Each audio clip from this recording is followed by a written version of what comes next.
Yo, what's going on, everyone? It's Brian and Jim here with Drink a Beer and Play a Game, and welcome to another episode of the Power Hour. Yes, hello everybody. Welcome to episode 180. Thank you for joining us tonight. Brian, that sounds a lot closer to episode 200. We're getting there. It's going to take like 5 months because that's 20 episodes, but we're getting there. Hey, if we did it the old way, it would have taken 10 years. Oh, Christ. We'd be in the 70s right now if we were still doing the old way. Hey, no one can say we're not consistent. This is true. How's it going, Jim? Yeah, it's going all right. Quick little show news. We will be recording our next bonus episode. We're recording on Tuesday the 4th. We'll be recording on the 6th. So, Yep. Be once again with good old nerdy Nick, and Bri, it'll be Morbin time. Sure will, Jim. It sure will. Mistakes have been made. I will save all thoughts for that podcast. You're welcome. But yes, but besides that, same old shit around here. But we are still doing our little contest we got going on, Bri. So, you being a good little pumpkin boy? Oh, yeah. Basically, I've now relegated myself to only pumpkin beers. Even though I have a few Oktoberfest laying around, I'm sticking to pumpkin. And I did something, Jim. I don't know. I know you're always mad at me, but I don't know if you'd be more mad or proud. Yesterday, we went for lunch to Iron Hill Brewing. Did you ever go to any of those? I've been to Iron Hill before, yeah. Yeah, great food. I like their beer. But I was like, ooh, they have pumpkin beers. And when I walked in, they had a really, awesome can. And I saw they had a 4-pack, but it was 16 or 17 bucks. And I was like, well, I don't want to buy one right away. And I asked the guy, I said, hey. Don't be a bitch. I was like, hey, I'm probably going to buy a 4-pack. Can you actually, bring it out to me now or give me the can? I was like, I just need it for a picture real quick. God damn it. But I got a draft too. So I was drinking the draft, but he brought me one can of beer, tried it. It was good. I actually did like it. I just didn't buy the 4-pack. So I gave him his can back, but I needed to get the photo op, Jim. Here you go. You can take this back. Actually, Brian, for as much as you think I'd be mad about that, I actually love that. Yeah. Here you go, sir. Take your swill back. So, no, like you said, I'm not saying anything, but it actually it was one of the sweeter pumpkin beers. Like it said, it's made with sweet vanilla. So I feel like anymore I get spicy pumpkin beers. I haven't had a good sweet one in a while. So it was nice. It tasted really good. But yeah, tonight I'm sticking with Neshaminy Creek's Punkless Dunkel Pumpkin Wheat Ale. It's a classic, especially around us. Amazing can art. There's a little bit too much light to show it well, but Neshaminy Creek does can art the right way, and it's a wheat ale, so it's 8.8%, which is really strong for a wheat, and it's kind of on the high side for a pumpkin beer. What's weird is when I think pumpkin beers, I think they're going to be more medium-bodied or a little heavier. This one is actually really light, and that's probably because it's a wheat beer, so pretty solid one. If you're not a huge fan of pumpkin beers because they feel too heavy or too spicy, this would be right up your alley. Now, Bri, theory. Mm-hmm. Are these pumpkin beers all mostly on the spicy side so brewers can just dump a shitload of spice in and it's harder to fuck up that way? Very possible, kind of like IPAs with over-hopping it. No. Yeah, no. That's why I appreciate a nice, sweeter or sugarier pumpkin. Yeah. Regards. But yeah, no, I've been sticking to my guns, if you will. Nice. What about you, Chambers? Have you converted over, or do you still have old shit? Well, Bri, speaking of being mad at each other, I completely forgot to load up on pumpkin beer this past week. So, yes, I am clearing out my fridge. So, Jim, by you forgetting, do you mean you forgot your wife did not pick up anything from the line in Acme? Hey, Bri, why don't you turn off your fucking phone? How about that? Answer my question first, you motherfucker. To answer your question, we haven't been to Acme lately, so there you go. But yes, no, digging out from the old fridge, I have from the Free Will Brewing Company, their Craggle IPA. Comes in at 6.6% alcohol and some pretty cool fucking can art there. All snaky-like, snaky hoppy, but yep, I forgot to get pumpkin. Jim. Oops. I am not showing my pumpkins. Jim, next picture, next time you get pumpkin beer, I want you to paint your whole body orange, be naked, and holding it in front of your dink. I mean, can I at least put some stripes on myself and be Garfield? Yes, of course. All right, then all my dreams are coming true. Jim, I'm a man who gives options. Don't act like I don't give options. There we go. No, we do appreciate. We've only had a handful come in so far, but we do appreciate the submissions already. And if you do want to participate, I know I've reached out to a few of you. A few of you have written back, and some have like reached out. It is to me funny how a lot are just like, I don't really like pumpkin beers. It's just like, all right, that's fair. Hey, you and I have said it is I firmly believe it's the most divisive beer out there. It's not throwing shade at all. Totally get it. Yeah, I mean, what's funny is I can get like trying it and not liking it, but I think a lot of people don't try it because they basically associate it with the same way people feel about sours. No, the pumpkin spice latte, shit like that. Like, oh yeah, I'm not gonna get it just because it's in season. Like, fuck that. So we're all self-original. But yeah, no, I'm staying strong with that. Yeah, but, I'll load up eventually. You fucking better, Jim. Eventually. You goddamn, and I want to see some goddamn camera gold out of you. Oh, you'll get some gold. There will be gold to be had. So, Chambers, what you been playing this past week? Spider-Man and XCOM. Still doing that. Still digging hard into that? Yeah, what do you call it? I think so without giving away spoilers, I think I hit the part in Spider-Man where, and you'll know because you played through it already, where basically throughout the storyline, they're building up two main fights. And I kind of just finished the first one, and I'm like, oh, you're throwing a lot of busy work before the last one. So I just hit that point. Like you get to about like 70% of the way through the campaign, and then they're just like, oh, do all this shit. We just can't end the game right away. It's like, yeah, it's like, fuck you. There's enough content in this game. I don't need this. Yeah. I love, like, Spider-Man even says himself, he's like, oh, maybe I could, like, go around and upgrade some things, or says something to that effect. I was like, oh, you, that's going to ding you in those points. But yeah, so I'm at that point, and remember when I said last week that, I'm just blowing through the missions in XCOM and not worrying about death? That didn't last. It caught up to you? That did not last. Every life is precious at this point, and I need all my upgraded heroes as much as I can. And you got to hit that reload. You have to hit that load from previous point. Yep. And not just an autosave. You got to go back to your manual saves, because that thing autosaves a lot, which is normally nice. This time it's not so nice. It's not so nice, and it doesn't do it at the right parts either. Like, I find that sometimes when it autosaves is the moment before my guy dies every time. And I'm like, God damn it, I have to go so far back. Yeah, that's the perfect time to autosave. To fuck it. Yeah. That game is... Meanwhile, you have that overarching fucking anxiety of the admin project going on and all that shit. It's just like, oh, this is just... It's fun, but it's so much stress. I made the mistake of when I was building my little...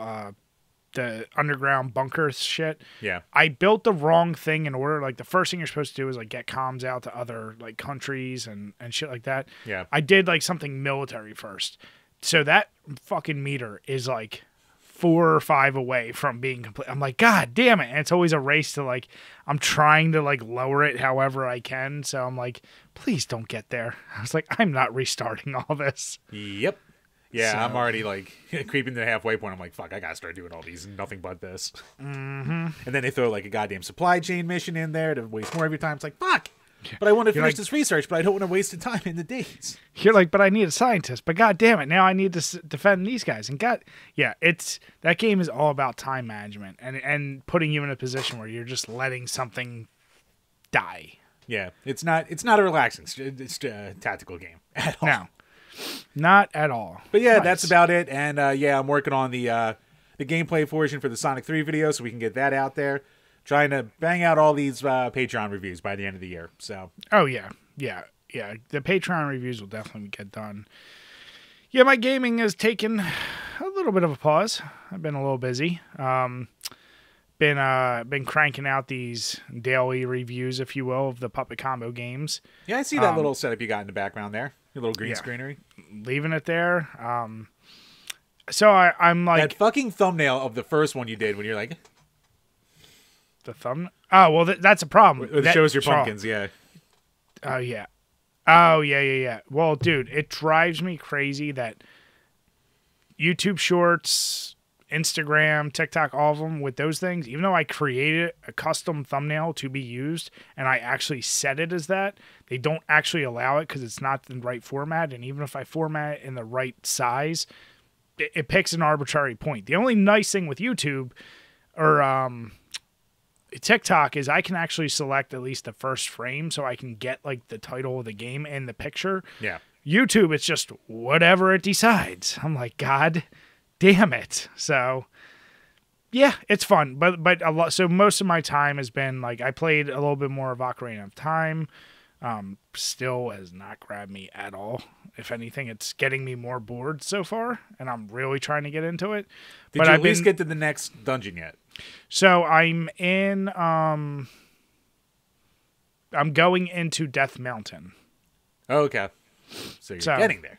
Getting there. I realize like I have to get to dungeons for it, but like you talk about so much on that, like those fucking chickens I have to catch, cuckoos, and throw them in the pen. I'm like, why am I doing this? And some of them got to get your heart pieces. Yeah, and you know I'm a sucker for that type of shit. So yeah, and it comes in handy.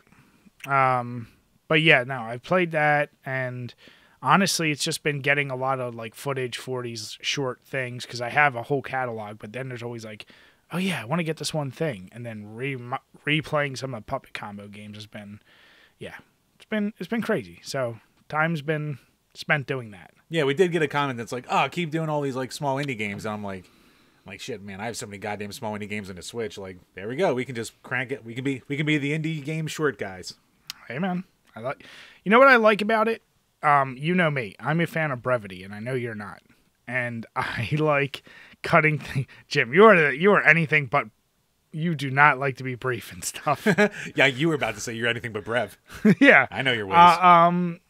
But no, what I like is it like I force myself to write the script, and then like I'm already a fast talker, but it also makes me be conscious of like what I'm saying, what I need to get in there, and get it out. So it's a fun exercise of doing that too.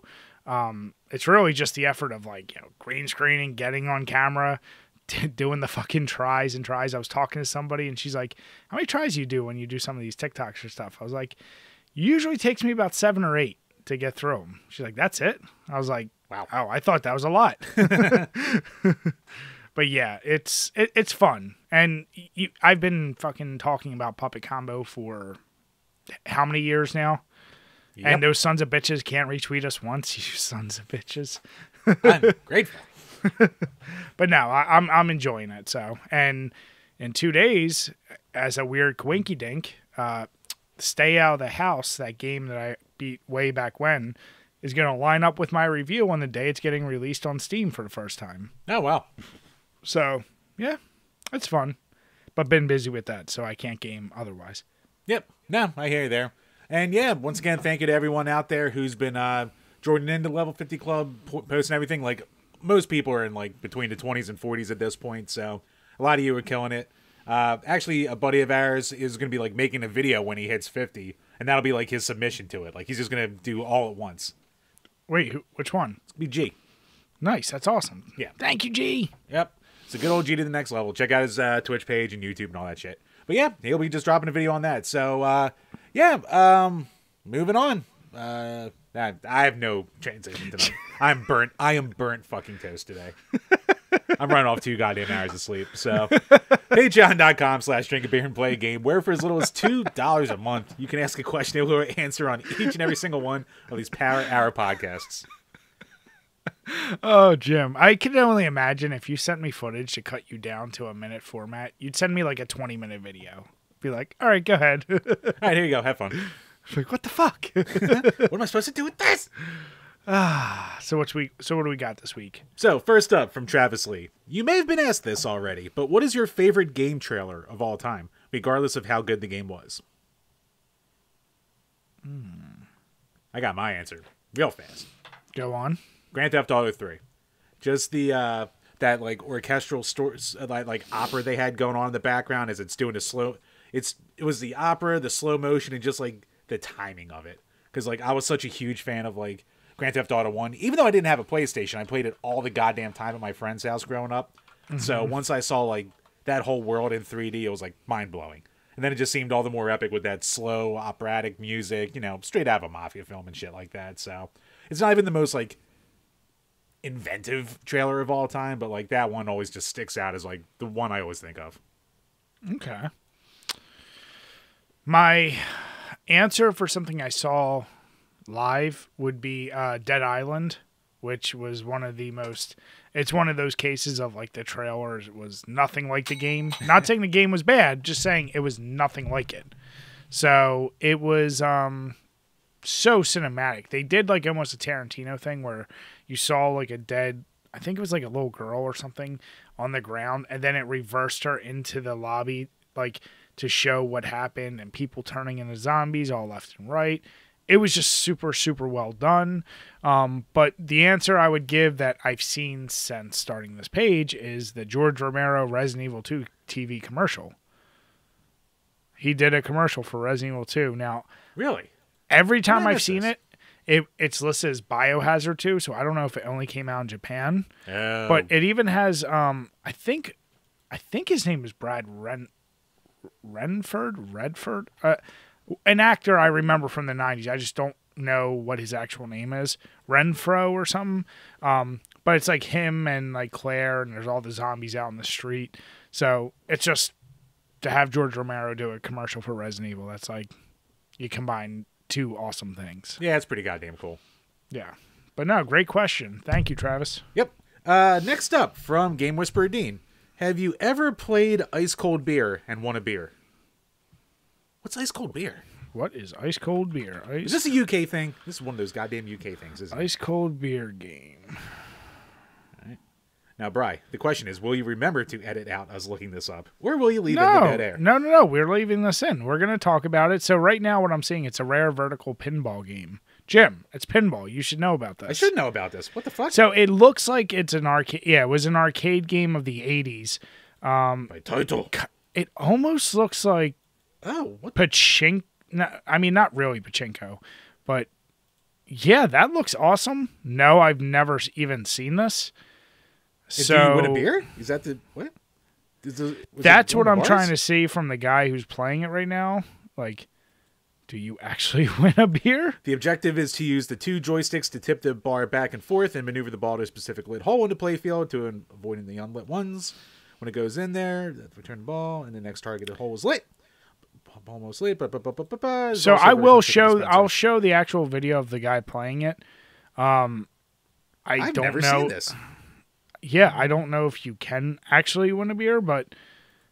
Obviously, if I'm in an arcade and I see anything beer related, I'm gonna play it. So, no, haven't ever played it. It would be awesome to do it. So, yeah, it's actually a shame that's not in like the local barcade because I was there for the first time in like 3 years for my bassist bachelor party like a couple weeks ago, and yeah, wasn't in there. I mean, they have tappers still, so that's cool. Hit up the old classics, but I would love to play this thing. That's cool. Jim, did you set any high scores? No, there were no high scores. Jim, why not? Actually, I think I did all right on one pinball machine, but besides that... If you didn't set the high score, you didn't do shit, Jim. I did things. You didn't do I got on the board. You didn't do shit. They probably reset them every day, but I got on the board. I did things. But I will... So there's a place near us, Game as a Foot. So I would definitely... I'll check that out there and see if maybe they have it. Now I got to keep an eye out for it. Yeah, definitely. And last up, speaking of G to the next level, with Sony developing another remake that is questionably needed, what are some PlayStation franchises that you think Sony should focus on bringing back instead? Cheers, guys. Oh, man. Gee, what do you mean a game from 5 years ago doesn't need a remaster? You sir, you are grateful. You should thank your Sony lords. Well, Jim, should we mention, I mean, it's not Sony exclusive, but did you see today, speaking of news, the Dead Space remake? Yeah, like, I haven't really, like, I think I heard before that they were remaking Dead Space, and, like, Limited Run just announced their $300 goddamn collector set, which, have fun waiting 2 years for that, people. Don't fall for the trick. But, yeah, I mean, Dead Space, I think, that was an early 360 era game, so that could definitely use a remake. Horizon Zero Dawn does not need one. No, Horizon Zero Dawn. If you want to play a PS5 version of Horizon Zero Dawn, then play Horizon Forbidden West. Like, you have the sequel, which is like, you know, the same basic build, so play that. Fucking Sony. I mean, here's the deal. I firmly believe you should have a 2-year gap in gaming generations before you see remakes. At a minimum gap. Yeah, not a 2-year gap. Yeah. Like how Resident Evil 1 had the well, you've seen that meme where it's like Resi 2 and then like Resi 2 remake, and it's like, completely different. And then Horizon is the same picture. Yeah. But to go back to the question itself, what PlayStation game would I like to see? I mean, we've said it before, and speaking of our latest video we released, fucking Twisted Metal. We need a Twisted Metal back. Hopefully the show does well and generates enough interest, because we don't even have any car combat games at all. So it would be nice just to see the genre come back, much less my favorite, series from all that. I never really played Ape Escape. A Jack and Daxter, Ratchet and Clank had a really loved game on PS5 come out, so, Jack's overdue. Would there be any interest with the fact that they have the God of War series now, like in Norse? Would you like to see the original one now done in the new engines and done up with better graphics and maybe some gameplay changes? I mean, it would be cool, but... I mean, you like the original God of War. I do like the original God of Wars, but, I don't know. I still think that would be unnecessary since we have, active God of War going. I'd still rather see something from the archives come back. Something that hasn't really gotten any love. Fuck it, you know what? I mean, I know it wasn't Sony itself, but fuck it. What happened to, the people who did Army Men? How long has it been since we had an Army Men game? Yeah. I mean, I know Infamous hasn't been around in forever, and... playing Spider-Man right now, I mean, it's the same concept, superhero, superpowered sandbox game. So, I mean, that should be easy enough to bring back. Or, SOCOM. SOCOM would be cool. Sony keeps bitching about Microsoft trying to buy Activision because they'll have exclusive, they could make COD exclusive. Then fucking bring back SOCOM. Have your own goddamn IP. I was going to, I looked up. I had to look it up. I was going to say, remember Oddworld? Yeah. I was going to say that, but apparently a game did come out in 2021, which was kind of a remake. Soulstorm? Oh, I didn't even hear about that. I know New and Tasty came out a couple years, maybe 5-6 years ago, something like that. But and that was a remake of the original one. But no, I didn't even hear about Soulstorm. Yeah. I mean, I feel like they hit the main one, they hit Tomb Raider. Yeah, I mean, they brought Medieval back into PS4 era. They did that. So it's I'd have to really dive deep for one that's not the more obvious answer, but Jet Moto. Speaking of Twisted Metal, bring back Jet Moto. Well, here's my question, and you and we're not going to get another Wave Race any goddamn time soon, so bring back Jet Moto. Get that market. Would you? I mean, Twisted Metal, is it just done that whole car destruction not done in a kart racer style? Can that ever come back in a way? I'm trying to think how it would come back and be popular. Well, talking in our Discord to Elvin Monk, he was saying how much he loved I don't like the PS3 one, but I didn't get to play it multiplayer because by the time I got around to playing it, the multiplayer was dead. So he was like, no, the multiplayer was super fun. He was like, yeah, the single player campaign kind of sucked, but the multiplayer was awesome. So just make my problem with the single player was there were too many goddamn gimmicks. So just make it straight up good level design with no gimmicks needed. And do that for the single-player campaign to get you used to, a Battle Royale kind of multiplayer or whatever. Have a Battle Royale mode and then have, normal, 8-person multiplayer matches and shit like that. And just take it from there. Actually, yeah. No, I think you just, a Battle Royale, but honestly, make it a large map. Almost go Battle Royale, PUBG, get a lot of people in there and just... let them loose in a full open world. Yeah, instead of it'll be refreshing because it'll be just chaotic combat. It won't be people hiding. It won't be people trying to get to zones. It'll just be running around. I think do something like that or ride on the coattails of something like Rocket League, and they've had Ghostbusters cars and other things. Do a mode called Mayhem mode and just make it twisted. Let the cars have guns and missiles and all the kinds of shit. Or, something like that. Bring it back in one way or another, though. So, Brad, the obvious answer is a new Mortal Kombat Mythologies game. But just do it right this time. You son of a bitch. I'll take Shaolin Monks. Fair enough. You know what? You know what? No, I want a first-person Mortal Kombat Mythologies. Oh, boy. Worked out those mechanics, you fucks. All right, Ed Boon, Mr. Super Genius. Let's see you do that. See what you got.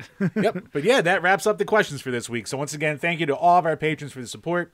Thank you for all of you for being patient with our Patreon reviews for games. We're trying to make them as good as possible. And yeah, check out our Patreon for all of our tiers for all the exclusive content you can get.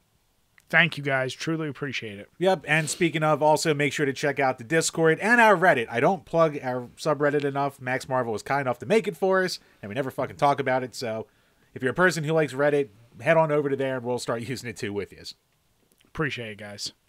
All right, Chambers. So this first one, you know, we talked about NFTs and blockchains and gaming and how most people view it pretty negatively. Didn't know if it's definitely going to be the future or not. But I think this article proves that it's definitely going to be a failure because Sega has gotten involved with this and announced a partnership to develop its first blockchain game. And everything Sega does as of late fails. Bitch. Tell me I'm wrong. Well, you know, unless it's made by Atlas or a fan game that they just buy up. Yeah, they haven't had a good track record lately. But, yeah, so this is Sega of Japan. This is actually so fucking funny because, like, they announced that they were getting into the blockchain business, like, about a month or two ago. But that came about a week after Sega of America was like, oh, we are never getting into blockchains or NFTs and shit like that. So Sega of Japan, of course being Sega of Japan, has to tread all over Sega of America. It's been 30 goddamn years and they're still doing it. And you're like, nah, actually, we're going to do it. So they are teaming up with Japanese blockchain company Double Jump Tokyo, which will result in the development of a new game based on Sega's popular Sengokushi Tyson series. I know nothing about this. Oh, that one. Yeah, some real-time strategy game played in arcades, collecting cards. Oh, it's like a real-time strategy with cards? I'd actually probably like that. You would probably jerk off all over it. I would probably love the shit out of it. But oh, yeah. and they're basically all hentai girls, too, so... Oh, are they? well. I think I have to invest in some NFTs now, Brian. I think it's time. God damn it, Jim. The whole market's at a low. Time to strike. Buy the dip. Get the cards. Make the coom. But, yeah, so release and platform is yet to be confirmed. What fucking platform? It's got to be some fucking stupid web-based NFT bullshit. There's no platform. Like, you can't, unless they start making, like, what is it, Coinbase? That's, like, the main app on phones. Like, you make a Coinbase game inside of that or some shit like that. Here's my question. I think we're going to see a lot of these coming out more and more often of major companies. I mean, we know Konami and is it Capcom? Or no, Atari. Konami and Atari already have NFTs going around. Selling digital items as NFTs. What the fuck is Atari doing selling NFTs? What, for the Atari VCS that no one bought? Like, what? Well, here's what's fascinating. And it still boggles my mind. Like, the idea of the NFT, like, one of Konami's is Castlevania's Dracula's the castle map. And it sold for about $27K. It's an image of the map. Once again, I know you then have rights, but, like, it don't mean shit. Everyone's still going to just Google that shit and look. Like, I don't know. It's so weird to me. It's like, and it's also Sega once again hopping on that hot trend that died almost a year ago. Late to the party as always.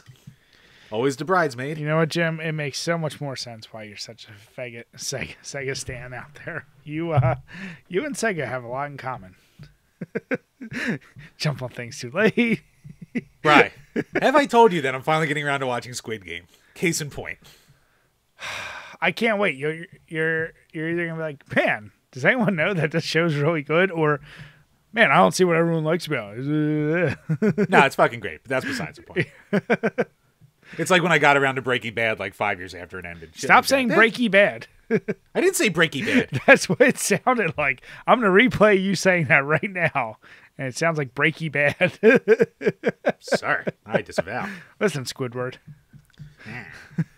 But yeah, then they go into their usual bullshit while talking to producer Masayoshi Kikuchi about how NFTs are the gaming landscape of the future, and it's always an expression in social networking, and blah, blah, blah, blah, blah, trying to jerk off NFTs, and it's something no one wants, and no one's, except for NFT bros, no one's going to fucking do it. So it's another terrible Sega idea. Wonderful. That's what they need. Sega, work on shit people actually want. Stop doing all these stupid side things. Fuck. Talk about bringing back goddamn IPs. Jesus Christ. They have so many they could do anything with. God, when are we going to get Kid Chameleon? Jim. Maybe if they do it right this time. It's the most rad game out there. Don't you dare. Oh, it's goddamn rad. There's no game with more replayability built in. Oh, it sure does have replayability, doesn't it? Jamers. Merry fucking Christmas. But but let's move on to a company that, man, they really went left field on us.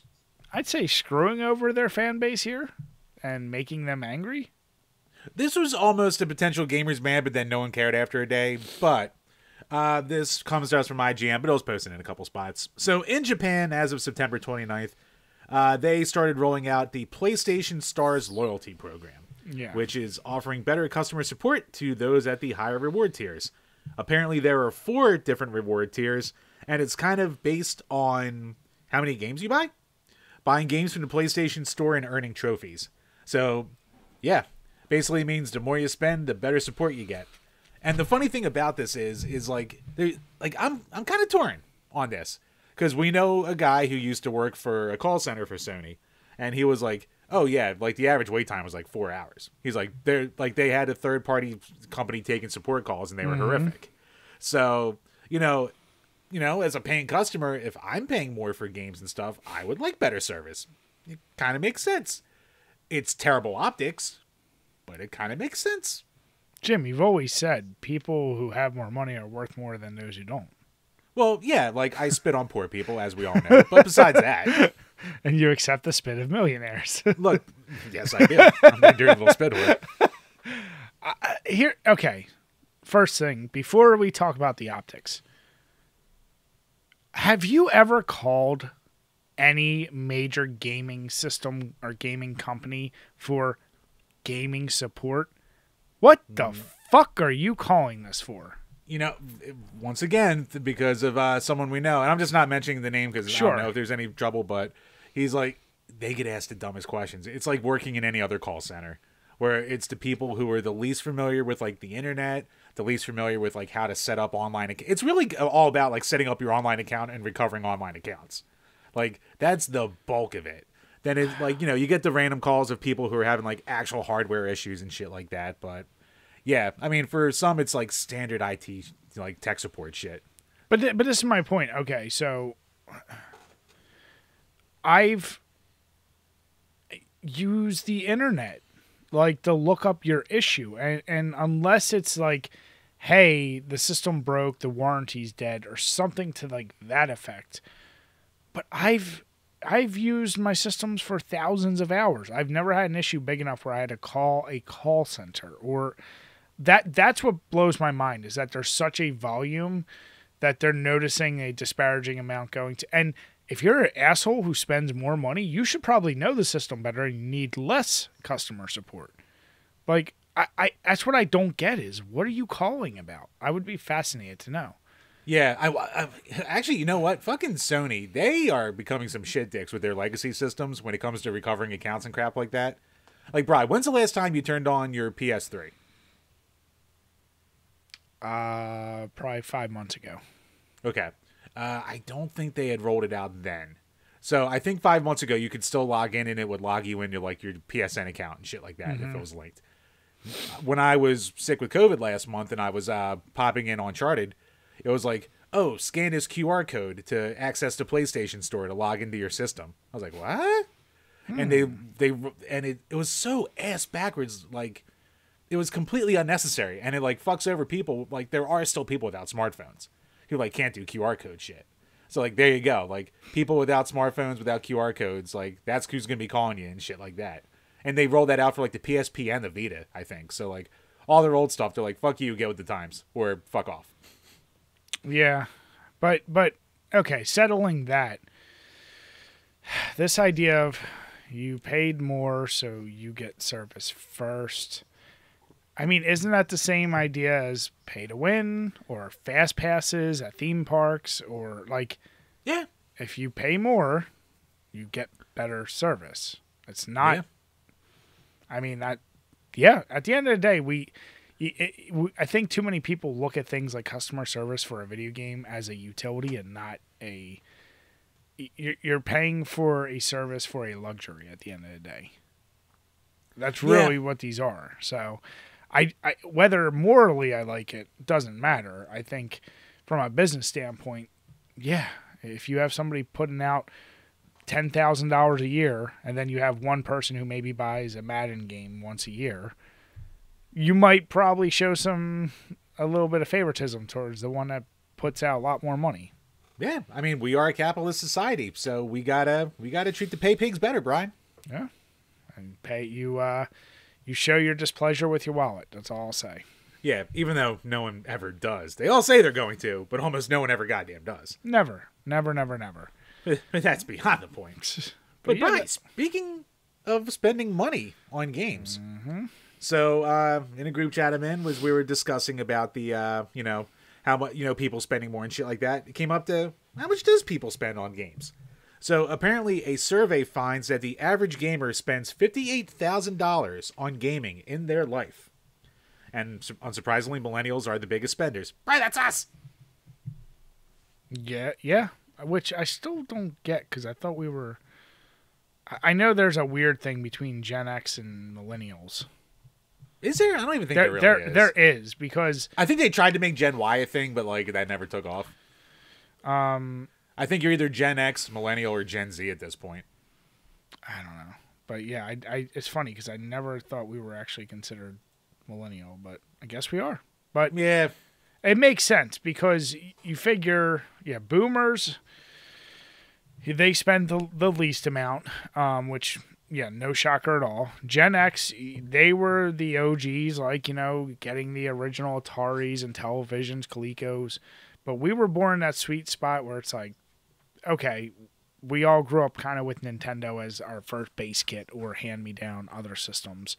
And we've been along for the ride really ever since. Whereas Gen Zs, they're right there with us, which is crazy. They grew up with it, and they grew up with, with it being more ubiquitous, basically. Yeah. Like, we millennials, if you grew up, there's a good chance if you're a gamer, you're considered a dork. Whereas with Gen Z right now, like, it doesn't, everyone games. Doesn't matter. And I'm curious if this survey, it didn't really say. It's not, I gotta say, it comes to us from thegamer.com, and it was conducted by All Home Connections, who is a reseller of AT&T products. Yeah. And they asked 1,000 Americans to find out how much they spend and how old they are, basically. So it's not the best and most, all-encompassing survey in the world, but it is still kind of interesting. Well, I like they broke it down, and this is where I was thinking about. Like, they broke it down what you probably spend monthly and yearly. So for us, they're saying $86 a month monthly, and their yearly is $1,000. So if we break that down, I mean, Xbox Game Pass, what is that, 15 a year? No, I mean a year. Or no, it's like 15 a month. 15 a month. Yeah. So you got your services, but games, like brand new games, I buy maybe 2 or 3 a year. But then used games or games on sale or digital, yeah, 1,000 probably is right for an entire year. It's probably not far off. Yeah, it's not that far off when you put all the services and everything like that together. And if you're more responsible than other people. I was gonna say, Jim, your lifetime average, especially since you get higher ticket items, secondhand sales, and if you included anything you've ever spent on games on your phone, you're adding some more dollars to that. Oh yeah, no, I mean, like in general, I've definitely slowed down from my peak, but yeah, I would be, I'm definitely I'd be skewing that millennial side there. Which, you know what? To me, it doesn't seem that ridiculous. Like, that's the cost of an expensive car. That's the way I look at it. Yeah, and if you're a millennial, it's like Gen Xers right now. They're in their like mid to late 40s at this point. Whereas us, we're that like prime, between our late 20s and our 30s, we have expendable income. Man, that's the time to do it, basically. Like when you have the expendable income. Maybe you have a family, maybe you don't. That'll factor into it. Maybe you're a hardcore gamer, maybe you're a casual. Who the fuck knows? But like we are the target age group, I think. I mean, kids are always the target age group for new shit, but for stuff in general, we're the ones who can spend it. So it makes sense we'd be probably spending the most. Yeah. And here's the deal, like, do they count our spending when our kids, they're gonna get at an age soon where they want to play their own games and systems. If we're paying for it, does that fall under our bill or does it count towards their total? That's a good point. I mean, obviously this didn't go that deep into it. No, I know. there was one nice little caveat at the end they put in there. So to add insult to injury, they calculated how much we would be making by retirement if we didn't spend all of that cash on games. So Gen Z could expect around $285,000 by the age of 65, assuming an annual 6% return, which good luck with that. Yeah. And Gen X could have had about 221 and boomers 185,000. Millennials, 307,000. Yeah. And then what would you have replaced the... I'm more curious. I want a legit survey. How many hours in a lifetime or days or months are people playing games? That's the more interesting one. Price means not... Like, at the end of the day, okay, whatever these returns, yeah, they're cute. You're going to do something with your spare time. So if you weren't doing that, chances are you're just watching TV, because we know most people aren't reading. What's that? So you're going to be watching TV, or you're going to be pulling at your PUD, or like doing whatever it is you're going to do. So yeah, I don't know. I think the hours spent would be far more interesting. Yeah, that would. And I mean, obviously you'd have to assume the Zoomers, Gen Z would fucking win that one because they have the free time. They're young. Yeah. Oh yeah. And like you said, I mean, I don't know what age I actually started playing video games, but kids today, like as young as like 3, they get a tablet or your phone, even if it's like ABC Mouse. It's kind of like games to learn. So right from the birth, they're basically ready to start gaming. Pretty much. So they're almost, popping out of the womb with the control in their hand at this point. Yeah. So it's an interesting survey. I like seeing stuff like that. I would like to see a sample size of more than 1,000 people. And I'm curious. A little bigger. Like I said, I would like to see it in I'd like to see it across the country in like major cities and then just plop it right in the Midwest. Yeah, true. I want to see the difference there. Fuck, if you want that, just do all of Pennsylvania. You got the two big cities on the sides, the one city in the middle, and all the fucking Amish you could ever ask for. Who be like, English, what is a video game? Damn it. Some tells me they're not playing, Jim. They don't have electricity. You'd be correct. I mean, we know they bowl. We know they can bowl. God damn it. Yes. Tin Cup was a documentary. But Jim, speaking of people who have wasted money and things falling apart. These poor schmucks. Probably one of the most expected results of all time.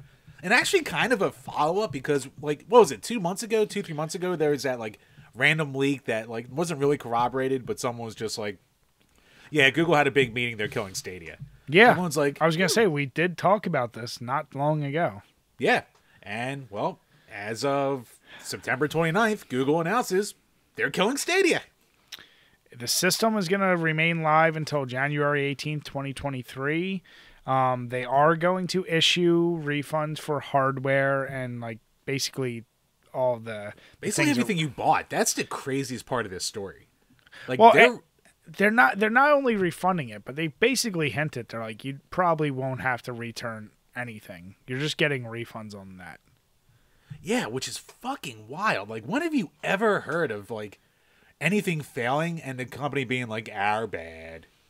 Like that. I mean, they're taking It's a big move. They have a nice little FAQ in there, and they cover things like, what if you were a pro member or something? Like, obviously, you're not getting refunded for that, and your games most likely like progress in games aren't transferring over because most services don't, even in cross-platform. I'm more curious. So it's 100% cloud gaming service. Like, is Google in with Microsoft at all? Oh, what, as far as like the gaming division goes? Yeah. I don't think so. They kind of built like this proprietary cloud network for Stadia, if I'm remembering correctly. Because I was gonna say maybe if you got a Microsoft game, maybe that value could get transferred. But like, that's the biggest thing that sucks is it's not like it can exist on the device at all. And I'm sure what will happen is people will figure out a way to jailbreak the controllers or pair it with something else. But well, the controllers are fucky because it's not Bluetooth. Like, it connects directly to the Wi-Fi. It's a really weird setup. Like, you can use it on a computer if you hardwire it, but, like, it's a weird setup with that controller. I think it's weird, but they also kind of hinted at something that they said they may be using their hardware kind of like with a new endeavor or someone else. Yeah, they were talking about maybe, like, integrating it with, like, VR or Google Play or stuff like YouTube, augmented reality. And like if you look around from what people say, like this network they set up for Stadia was pretty advanced. It was just, implemented terribly. And we've talked about it before. And actually this could easily be one of those hoops. Let's go back in time for another thing that aged well from Jimmy's rants. Where like, when it was first announced and I was just like, look, I wasn't saying it was going to be a success. I was just saying if anyone could make it a success, it would be Google. Yeah. And obviously that didn't happen. But, like, they still, if they built this cool infrastructure, maybe they could put it to something else. Mm-hmm. God knows most of Google's side projects fail miserably and they give up after 2 or 3 years. Case in point. But, if the framework's there for something else, maybe they could, make lemonade out of lemons. I don't know. This is a weird one because I think you and I both felt that of all the things that we're trying to do cloud gaming, I mean, we talked about, I don't even know where it's at right now, Netflix considering doing cloud gaming or a gaming part. If anyone could have pulled it off, it would have made sense that the friggin' debatably most wealthy organization in the world. It's one of the big four Illuminati. And if they can't do it, man, when I see a little guy trying some shit, I'm like, don't even consider it. Don't, you little fuck, you little Amico, you with your NFT games. Don't. I'm curious, did you, so I know you got one, but did you ever open it, use it, do anything with it? Nope. Someone actually, when they announced the death, like, I posted a picture of mine, and someone was like, yeah, the dust on top really seals the deal. It really adds to the whole thing, so... I mean, I have no reason to ever open it up now unless I need another Chromecast. But, yeah, I mean, it's not even a device. It's a controller and a Chromecast. It was all server-based. So, it's fucking weird. Jim, set it up and do a review on it, just like your Zune. Oh, I should do a... Hey, that Zune is a goddamn masterpiece. And that thing still works terrible. Perfectly. That thing was terrible. Never terrible. Beautiful device. Always terrible. You and your stupid fucking... I need a wheel to get around any shit. Fuck the wheel. The wheel sucked. Jim, because you need to grow up, just like people were like today. Like, I hit button to go up. I went up. I didn't need to go. Jim, don't be that guy that's like, I like Android because it does this. Yeah, grow up and get an iPhone like everyone else. God, that's what you were. Yeah. You know what? I can only say I've used both Android because of work and iPhone, and fucking iPhone's just better. Like, Android has never made an operating system that has been as smooth as iOS. Now you can't do as much, but I'm not going to play around with it anyway, so I don't care. I want it to be smooth. Yeah, come on. Like, just come on. No one gets laid with green text bubbles, so go fuck yourself. I've been way better if I didn't choke over myself with that. Yeah. That worked. That's why... No one... Jim, and that's why you had a Zune. Love my Zune. You can fuck yourself.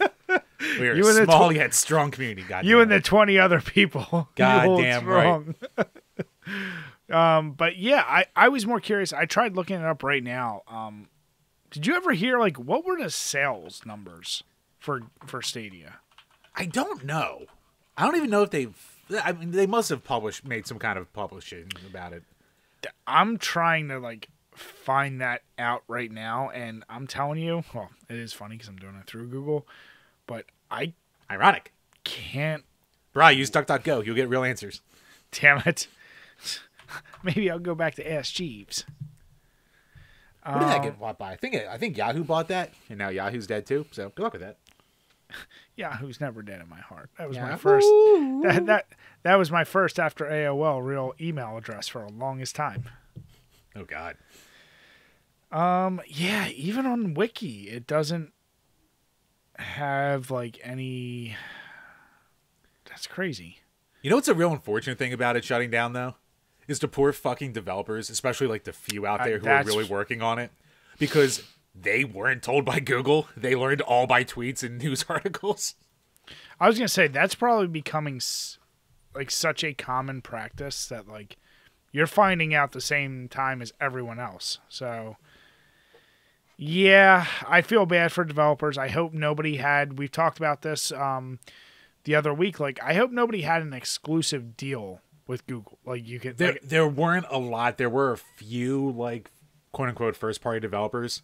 Like I think you could count it on one hand. But yeah, I don't know what the fuck they're gonna do now. I hope Google. I mean, if Google's being cool enough to refund people's hardware, I'd hope they'd be cool enough to break the contracts and be like, yeah, just go develop for whoever else you want.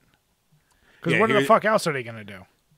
Yeah, here's like a cash payout. You know, because basically, I mean, these returns and shit.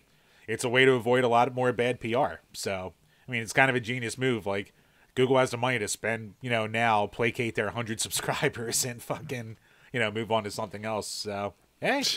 Jim. Actually, Brian, before we, well, what are you going to say? Sorry. I was going to say, if this was Nintendo, they would cancel it, not tell you, and then say, pay us for keeping the stuff. Oh, yeah, then they'd shove your Joy-Con up your ass, too. Yeah. But then they'd say, all right, also buy this Mario. You can't play again. And then you would buy it. Yes. But, yeah, well, actually, one funny thing that came out after this shortly, too, is so Sony is still bitching to high heaven, as we've talked about before, about the Microsoft deal and trying to get it closed. Mm-hmm. So, for some fucking reason, Google decided to join the bandwagon and say that, like, part of the reason Stadia shut down is because of the Activision acquisition by Microsoft. It's like, you motherfuckers, you know that it had nothing to do with it. Yeah, unless they did not let... Even if they didn't let them, like, that was not going to be the make or break piece for them. It's so corny. It's... Oh, PlayStation, you silly bitch. Maybe Google. Instead of remaking games from 2 years ago, you make new shit, and then you don't have to worry about stuff being bought up. You always tout your first-party games. Where are they? Yeah, stop remaking it. Hey, I love me some Astro's Playroom, but Astro's Playroom can only take you so far. Damn right? it, Jim. Right, the game is a delight. It's an absolute delight. Like your Zune, like everything else. You knock it off. Bri, just play your building game. Just do it, Bri. It's one of like 4 exclusive. Just do it. I'm going to, but that's not the point. It's just I knew you were gonna be like, I really like it. there was no chance. I would have put such a large bet that you would have ended up liking that. It's like, God damn it, Jim. It was so cute. Fuck. Jim, I'm just shocked you haven't got bug snacks yet. Don't tempt me, Brian. Don't. Because you hated on a lot of people who like that. I mean, maybe. I don't even. Jim, you hate on most things. So it's always a safe bet. But I don't know. Bug Snacks wasn't really popular enough for me to be like, fucking, to be my contrarian self. You made a few inflammatory comments on the podcast. Oh, yeah. I mean, I make inflammatory comments and everything because I'm a miserable. But Jim, actually, I'm shocked we don't have it on here. How have we not talked about the fucking ridiculousness that's Overwatch? I mean, we talked about it a bit last week, but then he just kept adding on to it. I mean, it's just now that as of today, Overwatch 1 is dead, which is still, that blows my mind. And the thing is, I think this is another hire Gemini, or pay me more, but hire Jim as well. Easy win for everyone. Blizzard is just like Call of Duty did. You have an OG mode where you don't limit the classes like you're doing in this new one. You can limit it to the original cast with the original maps and keep everything the same as it was in the original game. And that way you can't kind of have the first game, but it's just hidden under like a custom match or something. in Overwatch 2. That's all you got to do. Because aside from the shitty way you're doing your battle pass and everything else, the fact that you're changing your mechanics of limiting your classes and this and that, like, that's such a weird paradigm shift. It'd be like if Call of Duty was like, we're never going to let you lay down again in the game. Or like, something to that effect. It's like, wait, why? Like, what are you talking about? Or if they like go back and shut down, like, because they leave their servers for games up for fucking ever. Dude, like, I still have played World at War. You can still play Black Ops 2 on the Wii U multiplayer. Yeah. So like they like, you know what this says to me? Like this is another tinfoil globalist hat on me. This is, what do you call it? I don't think they have any faith in Overwatch 2. I think they're like, this will get sales, but I think people are going to hate it. So they're like forcing it to be your only Overwatch. Because I've never heard of someone shutting down completely a multiplayer focused game just because the next one's coming out. Well, and that's my point is, like, that makes no sense. And Unless it's shit. It's got to be shit. It's either got to shit be this or nothing. Or they're thinking like it would be too much for them to have two separate servers because Overwatch. No, it's Activision Blizzard. They don't have that problem. No, but what I'm saying is like I'm trying to figure, because why would you also go with such drastic changing the whole format of gaming? Or and I think I might have said this last week, but this is still my running theory. Maybe I said it on Twitter. Or they're just trying to get as much money now as they can before the Microsoft deal goes through. So they can pocket as much of the Overwatch money as they can before, like, it's not all theirs. Yeah. Now, here's what I'm curious. Once that deal goes through, could Microsoft restart the server for one? Possibly. I mean, they're the HBIC now, so they can say whatever they want. I don't know. I think it's really weird. Yeah. And as we saw, it made the and server there's still issues. No porn. Damn it, Jeff. Damn it. The server issues on Overwatch made Call of Duty look like child's play with wait times and queues and lags like crazy. I just want to think that there's like some small little like fan run little P2P server for Battleborn out there, and they're just sitting there laughing at all the Overwatch people who don't get to play their game anymore, that like just it trashed Battleborn at launch and like that game died in a year. You mean like the nerds on Atari age who still want to live in that world? Kind of, yeah. Who like to trash on Nintendo?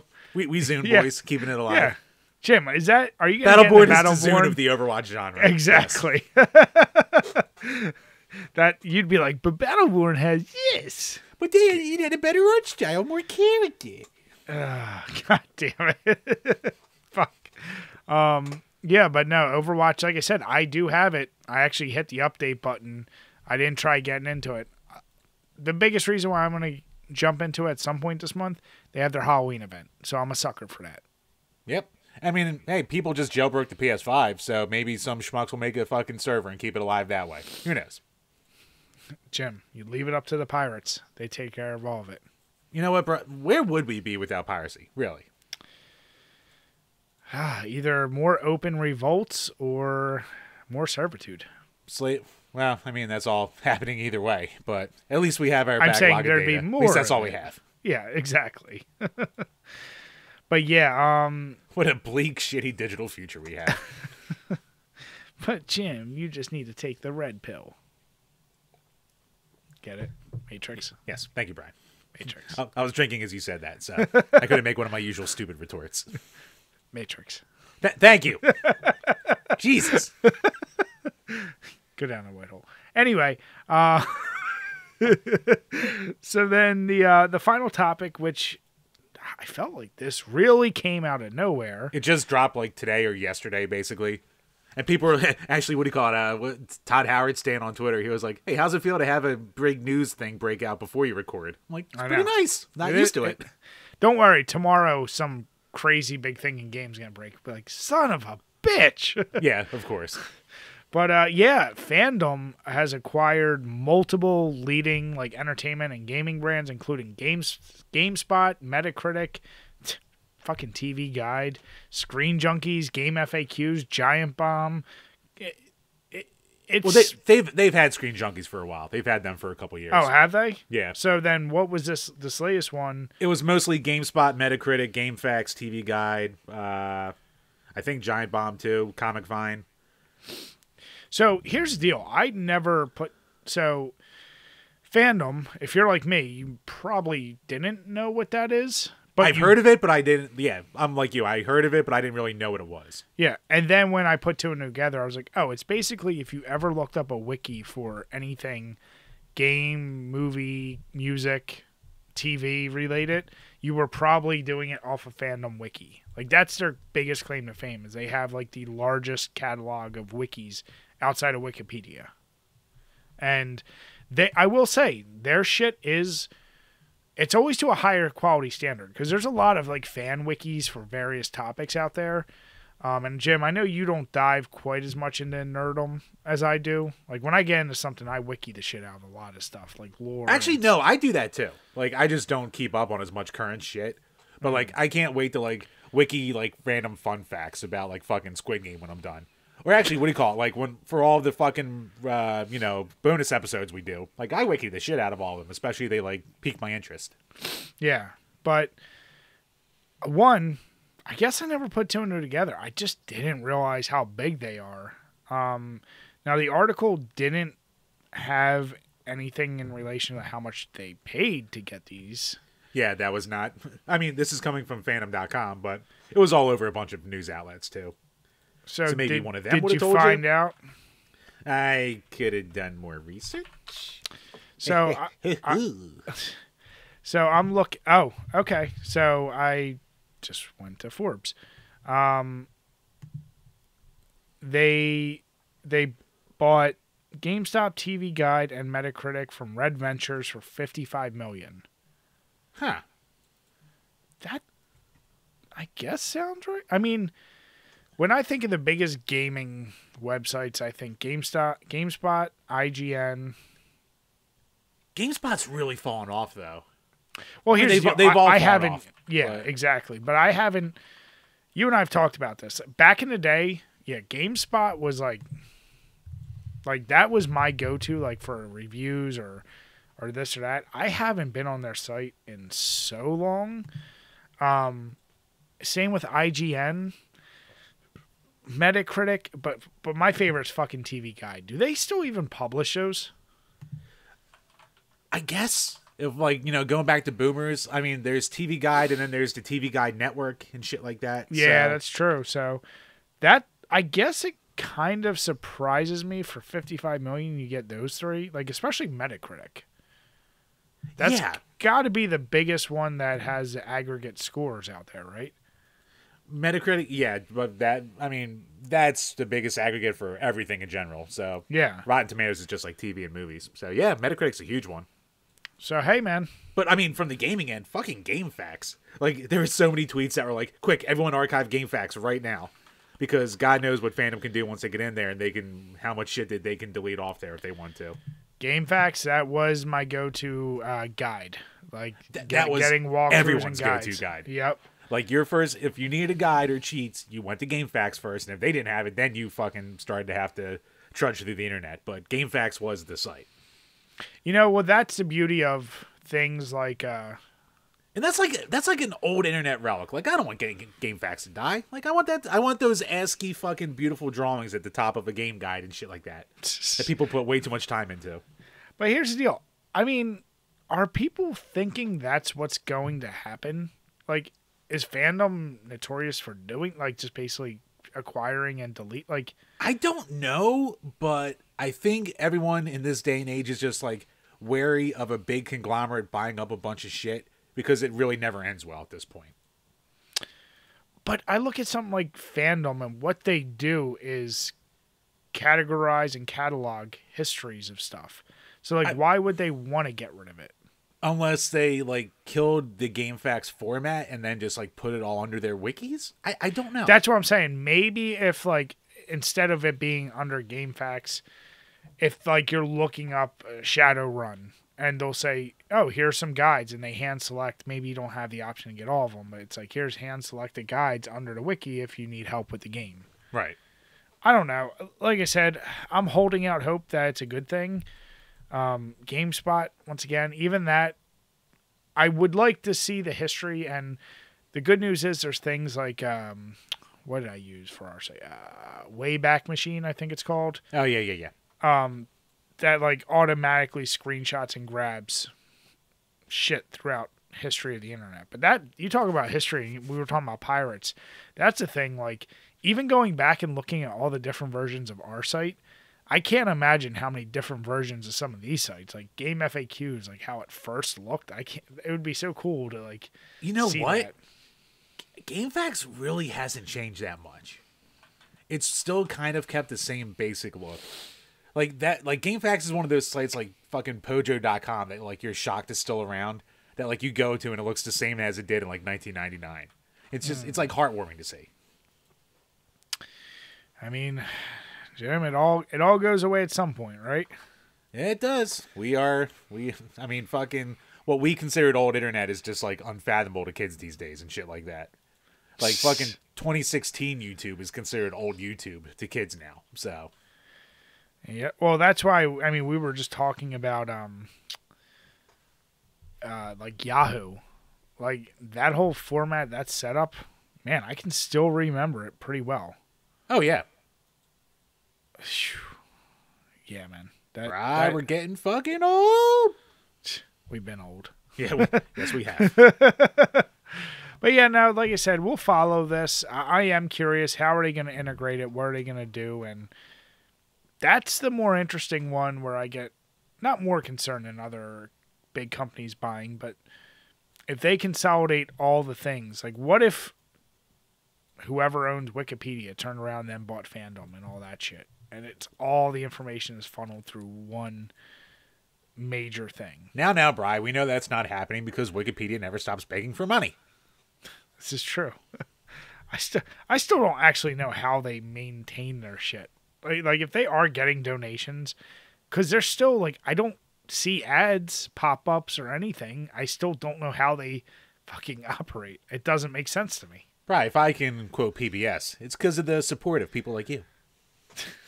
Damn it, Jim. Don't you dare. That's right. Now touch it. But no. But no, that is I do like that, and like I said, I would like to follow that, see what comes up. Plus, I'd like to follow a lot of these. I'm really curious what the fuck people are going to do with their Stadias. Do you foresee a quick price spike in people trying to, or a dip, someone buys a shit ton, and then it's a collectible, and then people start selling Stadias like hardware for stupid amount of money? You know what? Like, part of the reason I'm going to keep my Stadia sealed. I could see that God damn it, Jim. Right? I can see it being a thing in 10 years where someone's like, oh yeah, that weird, stupid fucking thing. And they want to buy it up. It's like people, it's the same market of people who buy up like sealed Ouyas and shit like that. Mm-hmm. There's always going to be one of those kind of people out there. Some people like weirder shit than me, as weird as that sounds. As impossible as that sounds. Well, so, Brian, that's my retirement plan. There won't be any 401ks or what do you call it, Medicaid left by the time we're old. So I got to bone up on Stadias. Jim, you should thank the lucky stars you were not old enough during the Beanie Baby phase. Oh, I would have been sitting on a fucking castle. Princess dies on a throne. Castle. I think I mentioned this to you before. Did you ever watch any of like the Dark Side of the 90s or 80s? They also do Dark Side of like wrestling and stuff. Oh, Dark Side of the Ring's great. I never watched the ones about the 80s and 90s. Okay, so the 80s and 90s are cool because they'll cover like each episode a specific topic, and one of the 90s was the Beanie Baby. And growing up, I didn't know much about it, but man, oh man, holy shit. I did not realize how much money some people put out and made on it. But then when that shit crashed, like they still have collectors like even to today that like, they're like, I could just never let it go. And it's like a whole house filled. It was insane to look at. So, yeah, you know what? I mean, Bri, we have that today. It's called Funko Pops. Do you think they hit the same price points as Beanie Babies, though? They haven't hit the same highs as quickly. There are some that go for ridiculous money. Yeah. But, I mean, there's just so fucking many of them. And there is a hardcore, like, seller's market for that shit, too. So, Hey, I'm a sucker, and I'm in GameStop or Target or something, and I see that. Oh, that's a character I like. That's about it. I don't like need to finish a collection of any certain series, but I get it. I know a guy who I know a guy who bought up a fuckload of the Game of Thrones ones. Like he was really heavy into that, like, you know, the Game of Thrones Funko Pop community and buying and selling and shit like that. And he was hoarding a good little gold mine, and he could have made some good money. And then the last season happened, and everyone stopped caring. And he's like, fuck! So now he's praying that this, like, new reboot show, like, saves the interest. Yep. I mean, isn't that the classic tale there, Jim? Get in too late, don't leave early enough. That's true. That is the Jim and Crypto story. Tale is always time. So, Chambers, how did that Craigle IPA treat you? Perfectly fine. It's an IPA. Like, I have nothing else to say, but it's perfectly fine.